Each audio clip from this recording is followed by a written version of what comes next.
Welcome दोस्तों, KLC education में आपका स्वागत है। आइए आपके लिए आज मैं स्पेशल वीडियो लेके आया हूं, जहां से कि आपका ये वीडियो गागर में सागर भरने का काम करेगा।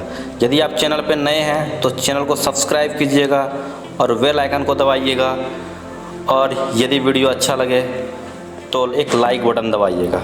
आइए आज देखते हैं हम प्राचीन बिहार के प्रमुख राजवंश, यानी कि आज हम बिहार के राजवंश को देखेंगे प्राचीन, जो कि हमारा गागर में सागर है। पहला राजवंश है हमारा बृहद्रथ राजवंश।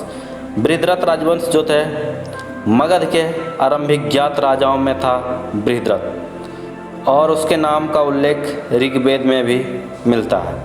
महाभारत और पुराणों के अनुसार बृहद्रथ छेदी के कुरु राजा वसु के सबसे छोटे बेटे थे। इस राजवंश के प्रख्यात राजा हुए थे जरासंध, और वह बृहद्रथ का बेटा था।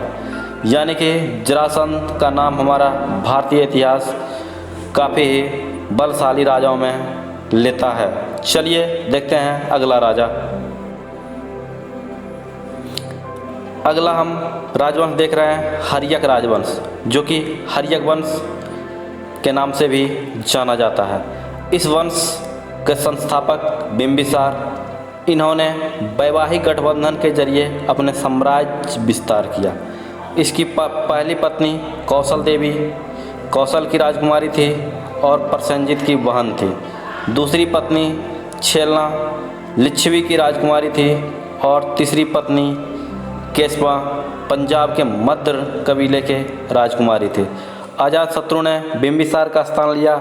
इसके शासन के काल के दौरान महात्मा बुद्ध ने वहाँ परिनिर्वाण प्राप्त किया था, और भगवान महावीर की पावापुरी में मृत्यु हुए थे। उसके संरक्षण में ही पहला बौद्ध परिषद आयोजित किया गया था। उदयन ने अजातशत्रु से गद्दी छीनी थी। उससे पाटलिपुत्रा शहर की स्थापना की, यानी हमारा पाटलिपुत्रा शहर राजा उदयन के द्वारा बसा गया है। और इस राजवंश का एक बेटा ने हर पिता की हत्या की, इसलिए ये पितृहंता वंश के नाम से भी जाना जाता है। अगला राजवंश है हमारा शिशुनाग राजवंश, यानी शिशुनाग वंश। इस वंश के संस्थापक शिशुनाग थे। जी हाँ, इस वंश के संस्थापक शिशुनाग थे। उन्होंने शासनकाल में मगध की 2 राजधानी थी, यानी नागवंश का शासनकाल में 2 राजधानी थी हमारा मगध का। वो पहला था राजगीर और दूसरी वैशाली। जो हमारा दूसरा बौद्ध परिषद हुआ था कालासेक के संरक्षण में आयोजित किया गया था, और कालासेक नागवंश राजवंश के थे।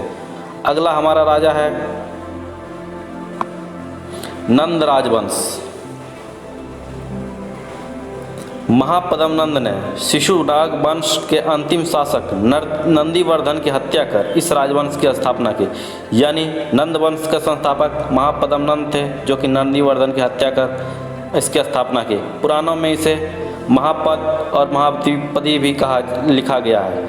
महाबोधिमास में उन्होंने उग्रसेन कहा गया है, और धनानंद इस वंश का अंतिम शासक थे, जो कि मगध के समकालीन हुए थे। यानी नंद वंश का अंतिम शासक धनानंद थे। अगला शासक हमारा आता है मौर्य वंश। मौर्य वंश की बातें किसी से छिपी नहीं है, और हर कोई भारतीय इतिहास को देखता है तो एक बार मौर्य वंश जरूर देखता है।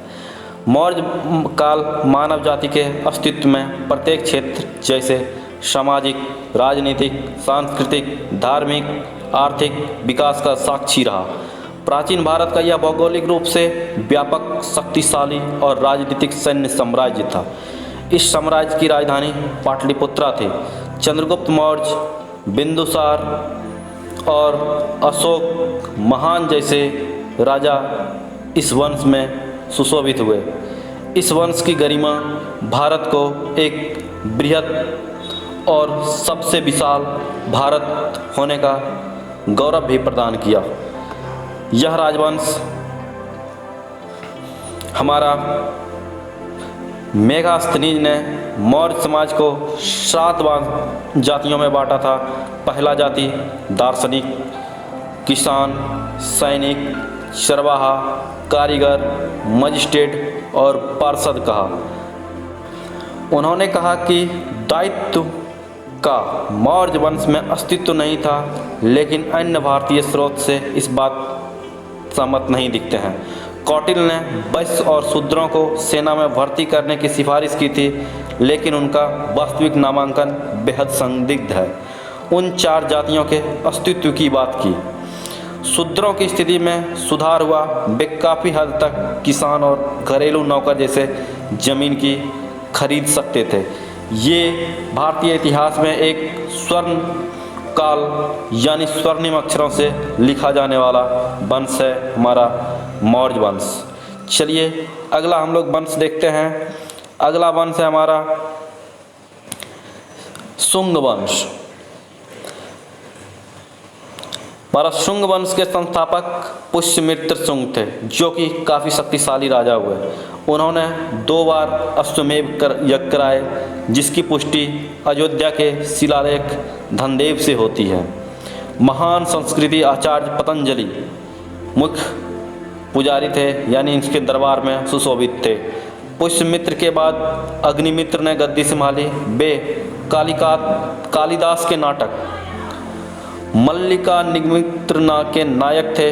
पुराणों के अनुसार देवभूति शुंग राजवंश के 10वें और अंतिम शासक रहे। अगला राजवंश हमारा हम देखते हैं। अगले राजवंश की ओर चलते हैं तो हमारा कन्नव राजवंश आता है, यानी कन्नव। कन्नव के संस्थापक वासुदेव, यानी कि इस वंश के संस्थापक हमारे वासुदेव थे। वंश के अंतिम शासक सुशर्मन हुए थे। सतवाहन राजवंश के शासकों के सत्ता में आने के कारण इनके राजवंश का अंत हो गया, यानी सतवाहन राजवंश के आक्रमण को इन्होंने झेल नहीं पाया। अगला राजवंश हमारा आता है, वो राजवंश है कुषाण राजवंश, जो भारतीय इतिहास में एक अपना अलग पहचान रखा है। कुषाण युग के अवशेष मगध के इलाकों से प्राप्त हुए। उन्होंने इस इलाके में पहली शताब्दी के आसपास अपना अभियान शुरू किया था।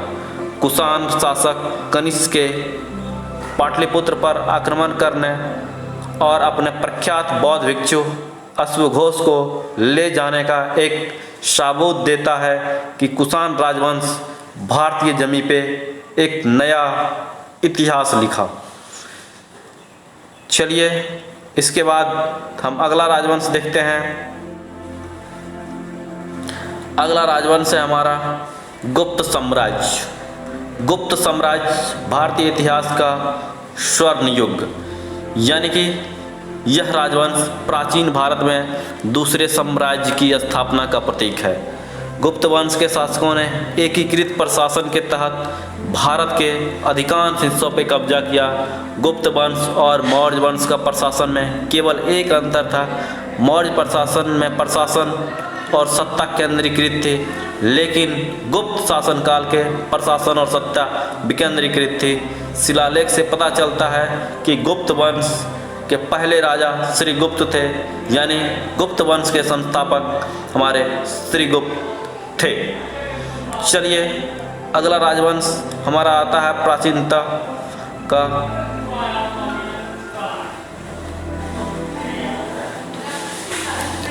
ये राजवंश है हमारा पाल साम्राज्य, यानी पाल वंश। पाल साम्राज्य प्राचीन में बौद्धों की सर्वशक्ति थे, यानी बौद्ध सर्वशक्ति यानी चरम सीमा पर थे। पाल शब्द का अर्थ होता है संरक्षक, और सभी पाल सम्राटों के नाम के आखिर में इसका प्रयोग किया जाता था। पाल बौद्ध धर्म के महायान और तंत्रयान के अनुयायी थे। इस राजवंश के पहले शासक थे गोपाल। पाल के तांबा प्लेट उकीर्ण अभिलेख के अनुसार देवपाल ने उकाला को सत्ता से बाहर किया था, और असम जो कि उस समय प्रयोक्तिसा के पर विजय प्राप्त की थे, हुनों के गौरव को भी समाप्त किया था, यानी कि हुनों का आक्रमण भी रोका था और प्रतिहारों को, गुर्जर एवं द्रविड़ों को भगवान का अपमान किया। पालों ने कई मंदिर का निर्माण करवाया और कई प्रकार के कलात्मक कार्य के साथ ही नालंदा और विक्रमशिला विश्वविद्यालय के हित में काम किया, जो कि शिक्षा का एक अद्वितीय केंद्र के नाम से जाना जाता है। चलिए आज की वीडियो में इतना ही। यदि चैनल अच्छा लगे तो चैनल को लाइक कीजिएगा और सब्सक्राइब कीजिएगा, दोस्तों के बीच शेयर कीजिएगा। तब तक के लिए धन्यवाद।